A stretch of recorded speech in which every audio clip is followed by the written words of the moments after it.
तू नवा कुर्ता घातलायस म्हणजे सुसंस्कृत झालास असं नाही. आणि थोबाडा आरशात बघ. दिवाळीच्या खर्चाचं मला माहीत नाही, पण तू नक्कीच आमच्या घरातला ॲडिशनल एक्सपेन्स निघालायस हे लक्षात ठेवून द्या. ए आई, तुझ्या वंशाचा दिवा दारात कसले दिवे लावतोय. हे जेवढे फटाके फोडतोय ते पेटतात की माहीत नाही, मग तू नक्कीच नालायक पेटले. कोणत्या फळासाठी पोटात जागा करतोय. एवढं सस्तं सर दिवाळीत एखादी गर्लफ्रेंड तरी पटली का की नुसतं आपलं इंस्टाग्राम स्टेटस. चला की दिवाळी खुश झाली. दिवाळीच्या दिवशी तरी तू लवकर उठलास.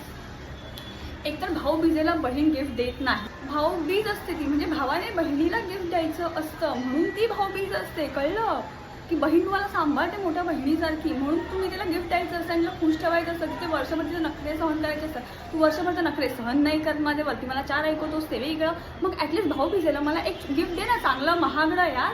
एक द्या, iPhone 17 आला यार, अजून काय हवंय. ह्या वेळेस मी तुला गिफ्ट देणार नाही आणि माझ्याकडे आता पैसे पण नाहीत आणि मला चांगलं एक्सपेन्सिव्ह महागडं गिफ्ट हवं, ज्याची लिस्ट मी तुला वेगळी पाठवलेली आहे. आणि गुंड्या, खबरदार जर तू ह्याच्यावरती कमेंटमध्ये काही टाकलंस आणि मला काही बोललंस तर मी तुला तिथे येऊन मारेन, तुडवीन मी तुला. त्या गोष्टीसाठी गुंड्या तर खरंच मला मारणार, कारण व्यवस्थित ऐकू दे. तर हा तुम्हाला व्हिडिओ नक्की आवडला आणि तुम्ही पण तुमच्या बहीण भावंडांबरोबर असेच भांडण करत असाल तर हा व्हिडिओ त्यांच्याबरोबर नक्की शेअर करा, टॅग करा आणि मला फॉलो करायला विसरू नका. थँक्यू.